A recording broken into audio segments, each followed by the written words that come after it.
Hello everyone, welcome back to the Fat Hipster channel.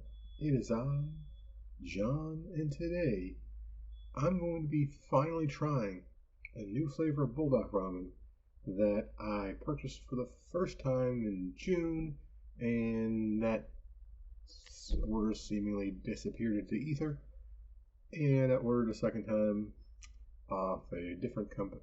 This time was from eBay actually, and it took maybe a month and a half to get, but it was finally here.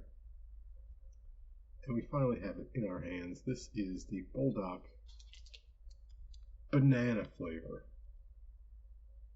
And this is a Chinese exclusive flavor. So this actually had to be shipped from China to the United States to get here. That's why everything is not in English. Well, I won't say everything, because there's some things that are actually written in English, but still made in Korea. I'm pretty sure this is actually in Korean, at least partially in Korean, for the Chinese market, but banana flavor. So it's still spicy chicken. It still has spice. It still has that artificial chicken flavor in it, but lots of banana smells and flavors coming out of this package. Inside the package, you get your typical, there's an English word for you, sauce. That's right, it says sauce in English on this packet. Doesn't say banana anywhere, just says sauce. I taste this by itself. It is less spicy than the normal Buldak sauce. I was able to just pull it with my finger, lick it, and it was perfectly fine. For the powder, it just says powder. This powder was actually very milky. I think it is just a milk powder. It smells very heavily of banana. So I poured this in, whatever powder got in the air, wafting around, it smelled like banana, specifically like candy banana flavor. Interesting factoid, a lot of people don't have this exactly correct. When you taste banana flavored candies, it's actually a specific chemical within the banana that they're using for the banana flavor. Real bananas have multiple compounds that build up the smell and its flavor. Banana flavoring is one of those compounds. It's kind of like artificial vanilla. If you've ever seen someone say you can't use artificial vanilla flavoring, you gotta use real vanilla extract that's made from real vanilla beans to get the real flavor of vanilla. Same thing. Artificial vanilla flavoring is one chemical compound from the vanilla plant. It is the most recognizable. It is the strongest of those compounds, but you have a lot of subtlety when you combine those other things that are in much lesser values into that. Some people think that banana flavoring was just based on a different banana that really isn't in production much anymore, called the Gros Michel. Of course, right now, if you go out and buy a banana, it's usually the Cavendish. That is not accurate. Gros Michel did have a higher, well, it does have, because the plant still exists, you just can't really find it much anymore. It does have a higher concentration of that specific chemical compound than Cavendish. So the smell of a Gros Michel might smell more like banana candy than our current one, Cavendish, does, but they both have that compound. Banana flavoring just is that compound itself, just the pure that part.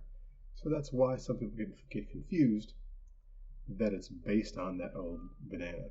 It's not based on that old banana. It's based on one chemical compound found in all bananas in different concentrations. Well, glad I can clear that up for everyone out there. The last bit in here is this one, which says flake. I don't know if you can see it there, but it says flake. they're not really flakes. They are little puffs. When you Google Translate, it does say banana puffs. And they're just like little puffy, they look like puffed rice. And I think that's kind of what it is. I couldn't really, it's like some enriched type of flour that's been puffed into a shape and flavored to taste like banana. I do have a nectar ingredient, but I'm going to save that for later. First, I'm going to taste this, how it comes. The instructions, this is just boil it. There's no microwave instructions, there's no steeping instructions on the package. I'm sure you could do it, but I wanted to make sure this was authentic to the label. I boiled it. I completely removed all the water, as it says. I did save a little bit of water just in case, but then when I mixed everything together, I didn't think that I needed it. The liquid, the powder, mix that together in the noodles, then with the topping of the puffed banana things. The color of this is almost like a orange, I would say. It's probably the lightest colored Buldak product I've ever seen. Even like the cheese ones and the light ones have been more red than this. It's a very light orange.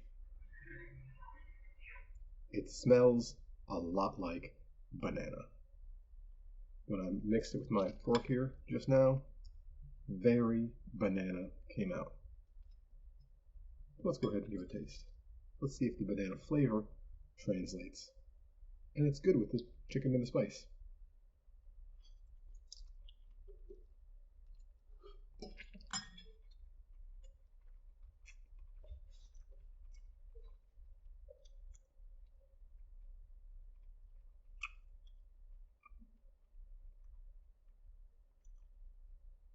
It is interesting. Wow, the puffs, you bite into those little puff pieces, it's almost like little bits of banana Laffy Taffies that are in there. Not texture-wise, but flavor-wise.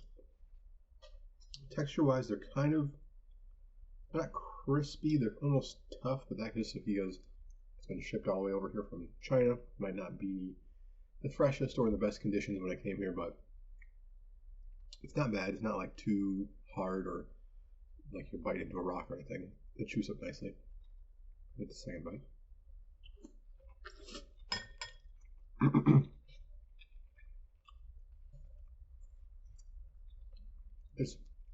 It's not bad. It's just weird.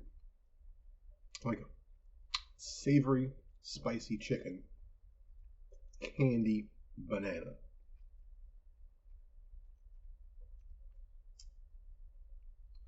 Neither one of them are really high levels of flavor in either one. But like, if you taste candy banana, it's something that you're not typically tasting it in.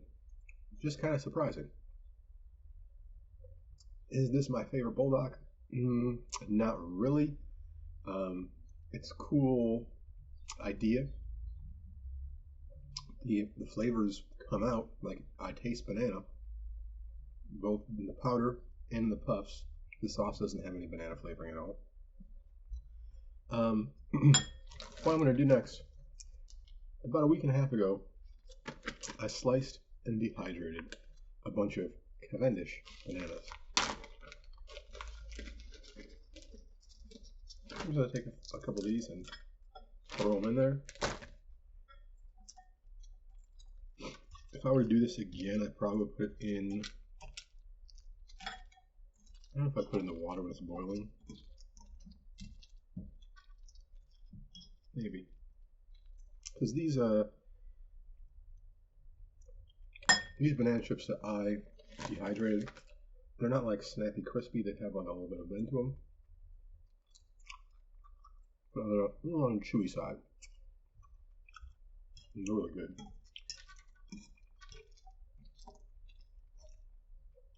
If you have a dehydrator, you have a lot of bananas, I suggest slicing them up and doing that. Alright, let me get a bite of some of my bananas on it.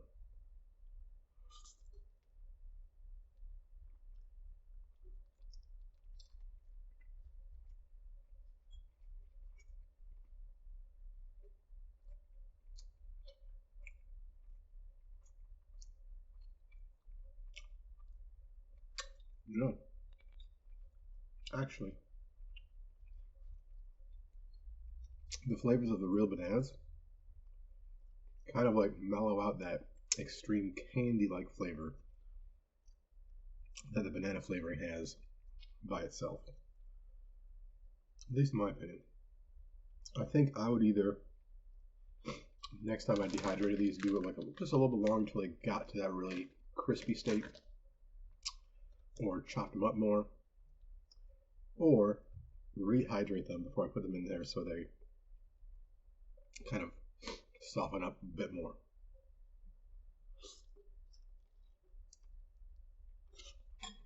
There we go. It's been reviewed. Banana flavored Buldak. Is it good? It's not bad. Is it something you're going to go to a lot? Probably not. But I'm glad I was able to taste it. I don't hate it. I got a couple more packs. I think I got at least one more. If you like this video, watch the Ramen Raiders version of his review. Watch Noodle Journey's version of his review, if they're out yet or not. They have other reviews to look at as well. But I sent them both one of these. Hopefully their reviews will be out soon as well. And you'll get at least 3 white guys from America telling you how Chinese, specific Korean ramyun tastes to us. That's what's most important, right? Anyway, give this video a thumbs up, subscribe to my channel, as well as the others, and I'll see you guys on the next one. Bye for now.